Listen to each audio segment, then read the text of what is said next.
Hello student, मैं मोहित तोमर आप सभी का पीसम सब्जेक्ट लर्निंग चैनल में स्वागत करता हूं। दोस्तों, आज की इस वीडियो का जो हमारा टॉपिक है वह है पंचलाइट कहानी का सारांश। तो दोस्तों, आज की इस वीडियो में मैं आपको क्लास 12 एनसीईआरटी के हिंदी के एग्जाम में पंचलाइट कहानी का सारांश लिखवाने वाला हूं कि आप किस तरीके से क्लास 12 एनसीईआरटी के हिंदी के एग्जाम में पंचलाइट कहानी का सारांश लिखेंगे। क्योंकि दोस्तों, यह जो प्रश्न होता है यह प्रश्न 4 नंबर का आता है और यह प्रश्न वेरी इंपॉर्टेंट प्रश्न है। तो दोस्तों, आज की इस वीडियो को तो आपको बहुत ध्यान से देखना है। तो दोस्तों, वीडियो शुरू करने से पहले आप सभी से रिक्वेस्ट है, यदि आपने अभी तक हमारे YouTube channel Pisum subject learning को सब्सक्राइब नहीं किया है तो दोस्तों सब्सक्राइब कर दीजिए तथा उसके आगे की बेल आइकन घंटे भी प्रेस कर दीजिए, ताकि दोस्तों जब भी मैं नई वीडियो अपलोड करूं उस वीडियो की नोटिफिकेशन आपको सबसे पहले मिल सके। तो शुरू करते हैं दोस्तों आज की इस वीडियो को।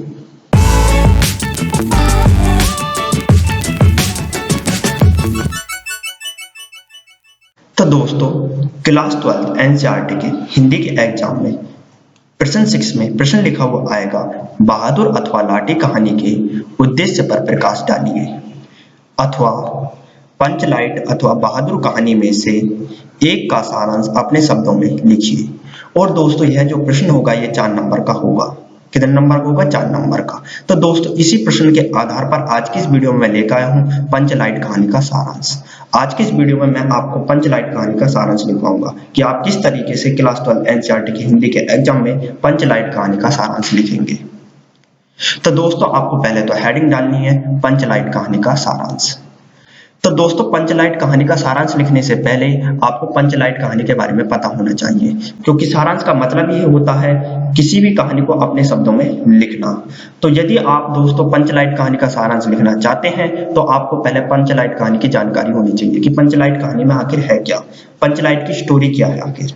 तो दोस्तों, पहले मैं आपको पंचलाइट कहानी की जानकारी दे देता हूं ताकि आप पंचलाइट कहानी का सारांश अच्छे से लिख सके। तो दोस्तों, पंचलाइट जो कहानी लिखी थी ये रेणु जी ने लिखी थी। किसने लिखी थी? रेणु जी ने लिखी थी। और पंचलाइट जो कहानी है ये आंचलिक कहानी है। क्या है दोस्तों? आंचलिक कहानी। आंचलिक कहानी का मतलब क्या होता है दोस्तों, मैं आपको बता देता हूं। जब दोस्तों समाज में ऐसे लोग रहते हैं, ऐसी पिछड़ी जातियां रहती हैं, ऐसे आदिवासी लोग रहते हैं जो समाज का हिस्सा तो होते हैं, परंतु उनका रहन सहन, उनका खान पान, उनके रीति रिवाज समाज से बिल्कुल अलग होते हैं। और ऐसे आदिवासी लोगों पर, ऐसे जातियों पर जब कहानी लिखी जाती है तो ऐसी कहानी को हम आंचलिक कहानी कहते हैं। क्या कहते हैं दोस्तों? आंचलिक कहानी कहते हैं। तो दोस्तों, रेणु जी ने जो कहानी लिखी है वो एक पिछड़े गांव के ऊपर लिखी गई है, इसलिए ये आंचलिक कहानी कहलाएगी। दोस्तों, कहानी में बताया जाता है कि बिहार का एक पिछड़ा हुआ गांव है और इस गांव में महतो टोली नाम के कुछ अशिक्षित लोग रहते हैं। क्या रहते हैं दोस्तों? महतो टोली नाम के कुछ अशिक्षित लोग रहते हैं। उन्होंने रामनवमी के दिन मेले से पेट्रोमैक्स खरीदा। क्या खरीदा दोस्तों? पेट्रोमैक्स खरीदा, जिसे वो पंचलाइट भी कहते हैं। अब दोस्तों, ये जो पंचलाइट होती है, इस पंचलाइट को वे जो अशिक्षित लोग होते हैं, जो पिछड़े हुए लोग होते हैं, वो इसे एक सामान्य सी चीज समझते हैं। पंचलाइट को देखने के लिए उस टोली के जो बालक हैं, औरत हैं, मर्द हैं, वो सब इकट्ठा हो जाते हैं। और जो उस गांव का सरदार होता है, जो गांव का पंच होता है, वह अपनी पत्नी को आदेश देता है कि शुभ काम करने से पहले हमें पूजा पाठ का प्रबंध कर लेना चाहिए, हमें पूजा पाठ करनी चाहिए।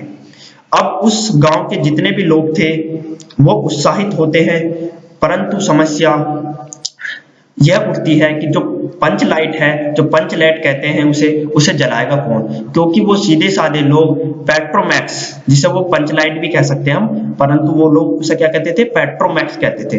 तो जो सीधे साधे वो जो लोग थे वो पेट्रोमैक्स को जलाना नहीं जानते थे, क्योंकि वो अशिक्षित लोग थे, उन्हें इतनी जानकारी नहीं थी। अब दोस्तों, उसी टोली में एक गोधन नाम का एक युवक होता है और वह युवक उसी गांव की एक मुंडरी नामक युवती से प्रेम करता है।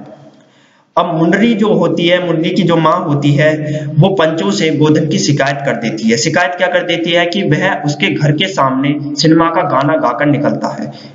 अब इस कारण की वजह से पंचों ने उसे जाति से निकाल दिया है।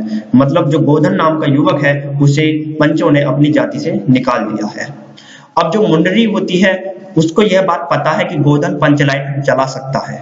अब जो मुंडरी होती है वह इस बात को बहुत ही चतुराई से पंचों तक पहुंचा देती है।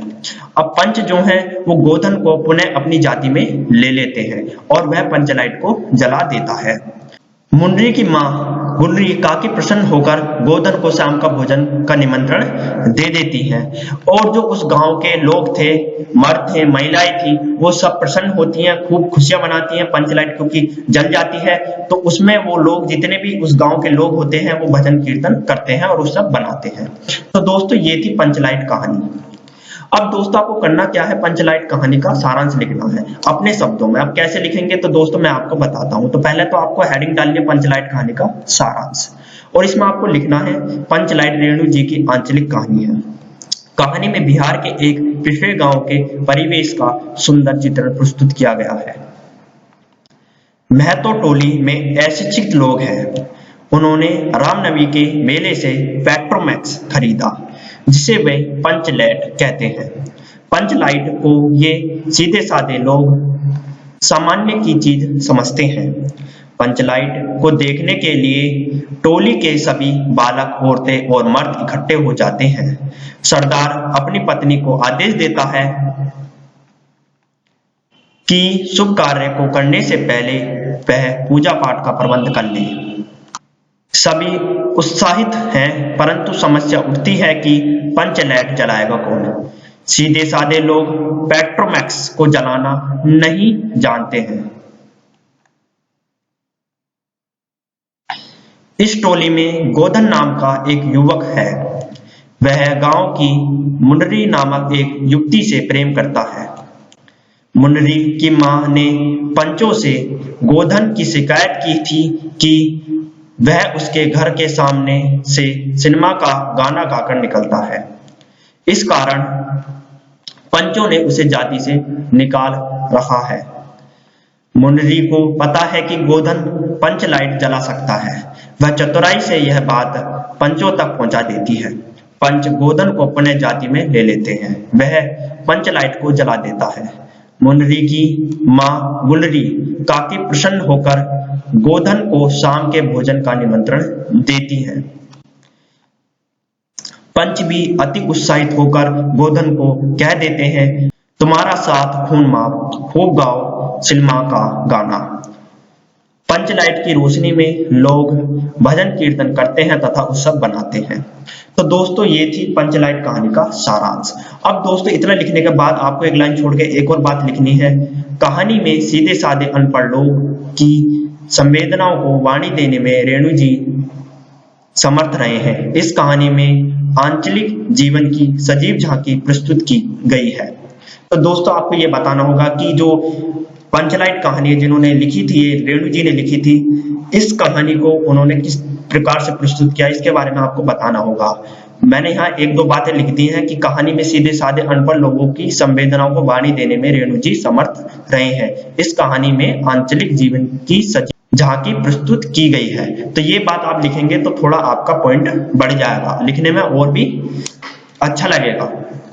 तो इस तरीके से दोस्तों आपको पंचलाइट कहानी का सारांश लिखना है, जिस तरीके से दोस्तों मैंने यहाँ आपको बताया है, लिखवाया है। तो इस तरीके से आपको पंचलाइट कहानी का सारांश लिखना है। यदि दोस्तों आपको हमारी ये वीडियो पसंद आई है तो लाइक, सब्सक्राइब, शेयर जरूर कीजिए। दोस्तों आपको हमारी वीडियो देखने का बहुत बहुत धन्यवाद। दोस्तों यदि आपको हमारी वीडियो पसंद आती है, अच्छी लगती है, तो हमारी वीडियो को लाइक और सब्सक्राइब तो जरूर कीजिएगा और हमारे चैनल की जो मेंबरशिप है उसे जरूर लीजिएगा।